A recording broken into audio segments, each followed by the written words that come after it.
Why are y'all so angry? You have the White House, you have both houses of Congress, you have a Supreme Court that is completely obedient to your president. They're willing to give him unlimited power. They're willing to say that he can take SEAL Team 6 and kill anybody he wants. They were willing to affirm that. They're willing to say that ICE can racially profile anybody they want. The United States Supreme Court has said you can racially profile Latinos based on their accent or the way they look. You guys have everything you want. You have legal racial profiling. You've ended DEI. You've ended affirmative action. You get all the best jobs, even if you're not qualified. You can be a Fox Weekend host and be the Defense Department's Secretary of Defense. You can be Kash Patel and be a podcaster who wants to go to Valhalla and run the FBI. The MAGA mindset appears to be, we didn't vote for foreign wars. We voted for civil war. This is a war. The battle for America was going to take place in Los Angeles. The only way to win here is to double and triple down. What the f***? They are looking for any pretense. They are looking for any pretense to sick their robot dogs on Democrats. And the strategy that they're using is to inflate the threat that this country now faces, to so rile up their base as to make the left in this country, represented by over 75 million votes in the past presidential election, as a legitimate military target for the United States of America.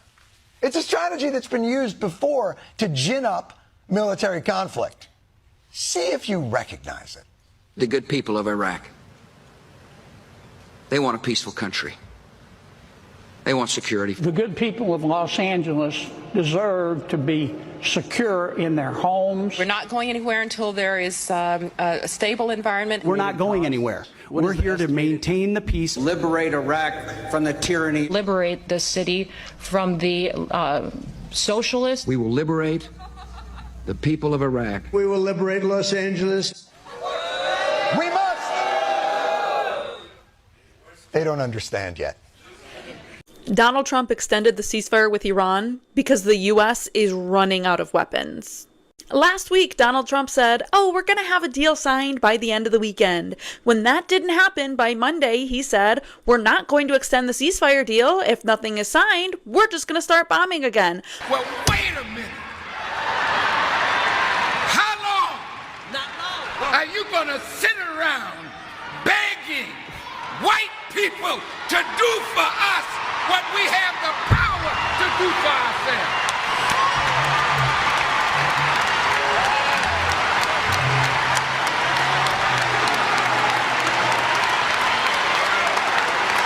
Hi guys, welcome to my channel. I hope you are doing great wherever you're watching us from. So let me get this straight. You've got the White House, Congress, the courts, basically the whole setup, and somehow you're still angry. No, seriously, how do we win the game and still flip the table? Because right now it's starting to look less like politics and more like people gearing up for something way bigger and way messier. Anyway guys, let's dive straight into the video. Don't forget to subscribe to my channel and share the video to help the channel out. Why are y'all so angry? You have the White House, you have both houses of Congress, you have a Supreme Court that is completely obedient to your president. They're willing to give him unlimited power. They're willing to say that he can take SEAL Team 6 and kill anybody he wants. They were willing to affirm that. They're willing to say that ICE can racially profile anybody they want. The United States Supreme Court has said you can racially profile Latinos based on their accent or the way they look. You guys have everything you want. You have legal racial profiling. You've ended DEI. You've ended affirmative action. You get all the best jobs, even if you're not qualified. You can be a Fox Weekend host and be the Defense Department's Secretary of Defense. You can be Kash Patel and be a podcaster who wants to go to Valhalla and run the FBI, as long as you're conservative. You have everything. Why are y'all so angry? What the fuck are you angry about?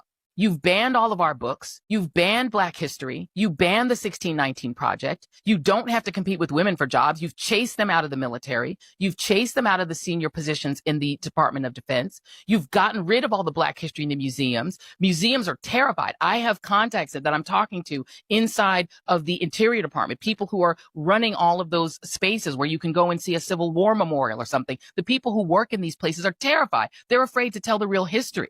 The people who are working for the federal government are afraid to say the word Black. You guys have canceled Black scholarships. You're damn near, I guess, ready to get rid of HBCUs. Donald Trump just recently said they're not going to fund any minority serving institution. Y'all have gotten rid of that. You've gotten rid of help for black kids to go to college. What more do you want? What are you so angry about? I go every so often, I go and look on X Twitter. Y'all are the maddest people ever. Y'all are so angry for people who have everything. Y'all said you want your country back. You have it. The rest of us are sitting back and trying to keep our peace and preserve our peace while you all are running the country. If the airlines are crashing, that's you. That's the people you wanted to run the United States government. The FBI, y'all are laughing at them on X Twitter and saying that they look ridiculous. That's your FBI. They've purged the people who made the FBI what it was. It's not what you wanted. You have your podcasters running the FBI. You have your friend from the real world running the Department of Transportation. That's what you wanted. There's no longer a gay guy there. The gay guy's gone. The gay guy's at home with his kid and his husband. He's not in charge anymore. The Department of Justice is what you wanted. It's your Justice Department that won't release the Epstein files. If you're mad about the Epstein files, you shouldn't be mad at me and the left. You need to be mad at Donald Trump. You all have the country. You run every red state like it's already Project 2025. You won't let women have abortions in Texas. They're literally dying of sepsis. That's what you wanted. You wanted women to have only 6 weeks to get an abortion in Georgia. You got it. You wanted Texas to be a petri dish and a laboratory for every right-wing, anti-black, anti-gay, anti-trans idea. And you also got rid of vaccines. Every child in Florida is now going to go to school with kids who could give them measles, mumps, and rubella and COVID. That's what y'all wanted. You now have a paradise in Florida where you can get sick, cough on people, let them die of whatever disease you're carrying. It's almost like you've got the pilgrims again that can come and cough on all the natives and take them out. That's what you wanted. You got it. You wanted Florida to be that. It's that. You wanted the United States to be Florida. It's that. But yet you all are still so angry. I don't understand it. I genuinely don't understand it. I don't mean to rant and rave, but I am genuinely trying to get to the bottom of what you all are so angry about. And I think I have a suspicion and I have a guess. What you all are angry about is that while you have gotten everything you wanted on the right, we on the other side won't give you love for it. We won't respect you for it. We won't hail you for it.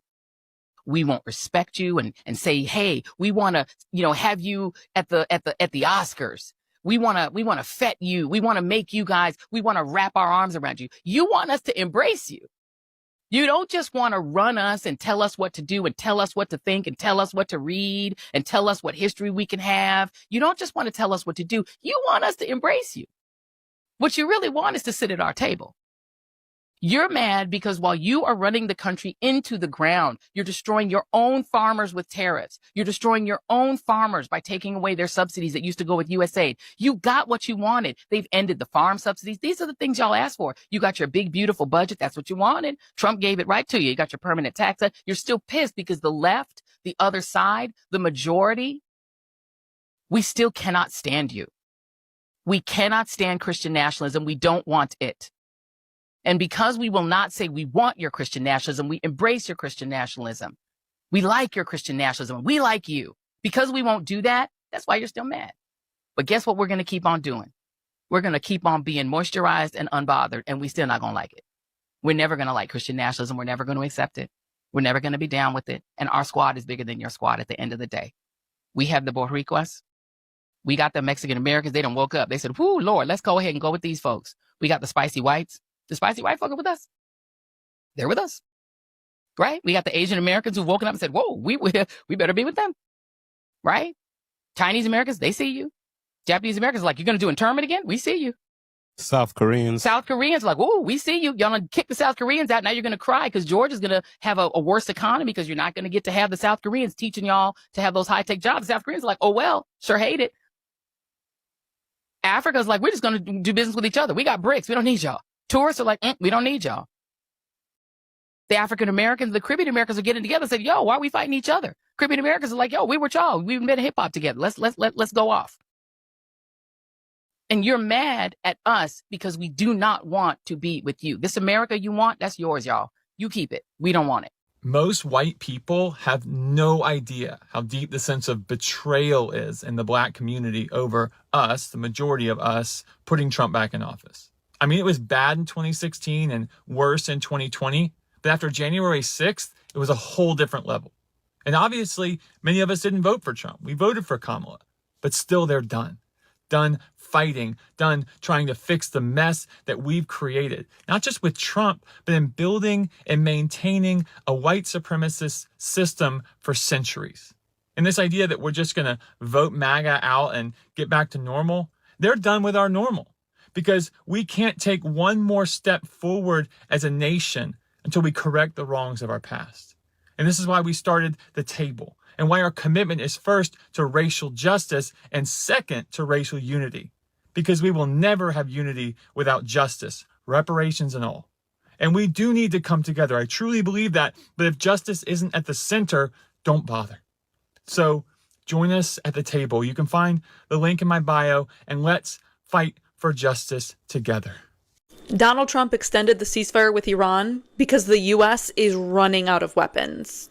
Last week, Donald Trump said, we're going to have a deal signed by the end of the weekend. When that didn't happen, by Monday, he said, we're not going to extend the ceasefire deal. If nothing is signed, we're just going to start bombing again. Well, guess what happened today? An extension of the ceasefire deal. And why issue an extension to the ceasefire deal that was meant to expire today? Because U.S. missile stockpiles have been depleted because of the war in Iran. We're literally running out of weapons. According to a new analysis from the Center for Strategic and International Studies, the sheer scale of Operation Epic Fury's air and missile campaign has left incredible gaps in the U.S.'s munition reserves. And here's just some details on the depletion levels. Patriot missiles, almost 50% of the total stockpile has been depleted. THAAD missile interceptors, more than half of the inventory has been expended.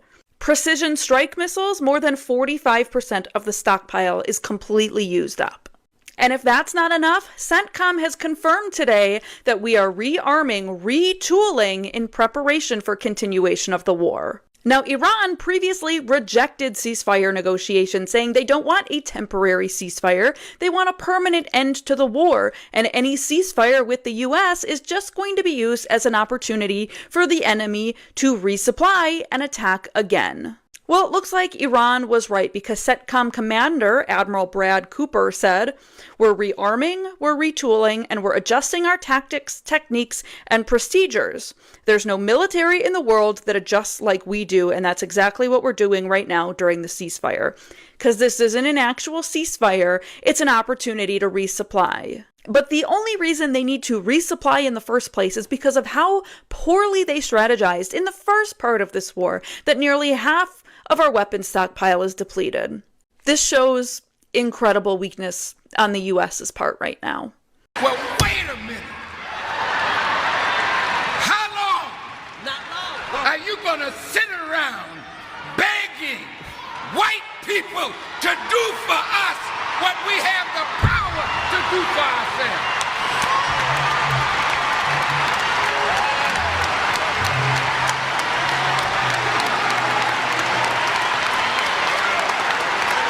Folks on, stay out of that. Let them do what they want to do. Stay out of it. Hey, if we got to go back to the pandemic style and just kind of lock ourselves down, you know what I'm saying, to stay out their way, stay out their way. It is not, whatever they decide to do with each other, let them have it. Because one thing I know, and we already see it, they're not going to deal with each other. So if we're around, they're going to target us. If we're not around, they target themselves. But if you understand European history, that's what it was. They always were fighting each other in Europe.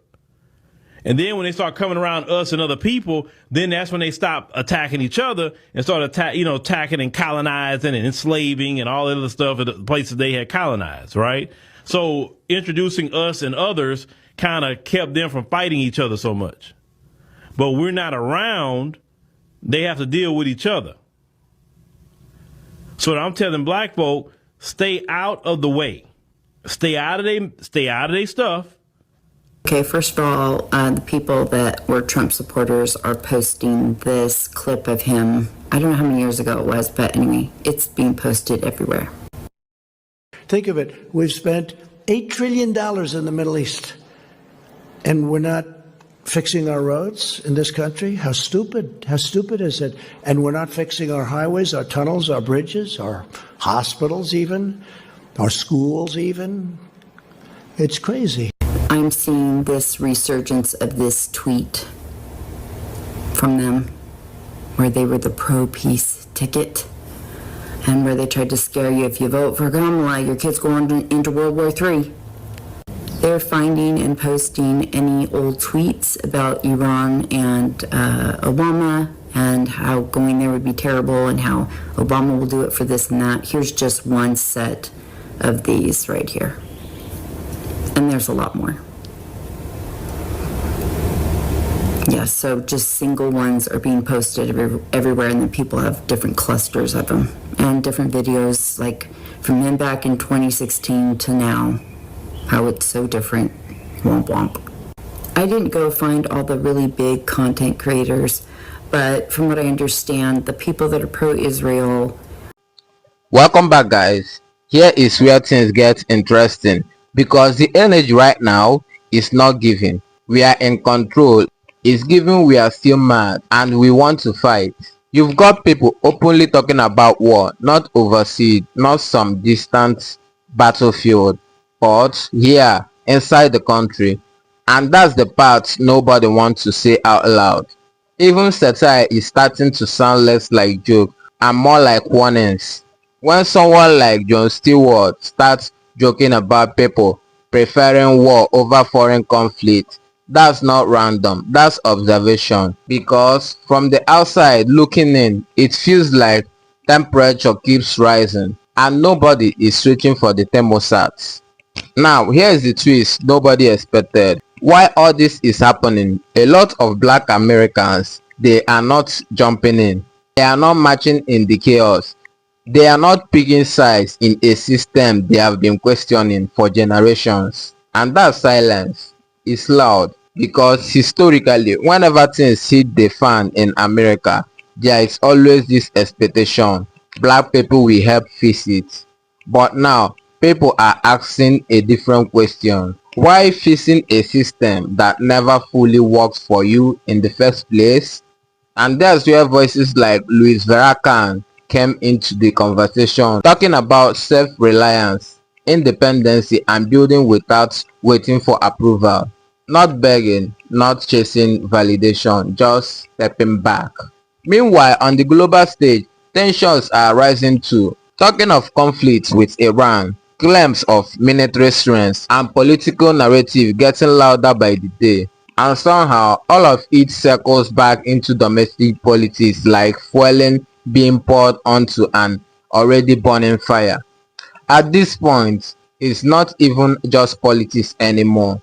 It's identity, it's history, it's resentment that's been building for decades, maybe centuries, and now it's all colliding at once. So here's the real question. If the system starts shaking, if the pressure keeps building, who's actually going to hold it together? And more importantly, who is choosing to step back and watch it play out? Because right now, it feels like everyone bracing for something, but not everyone is planning to participate. Anyway guys, what do you think about this video?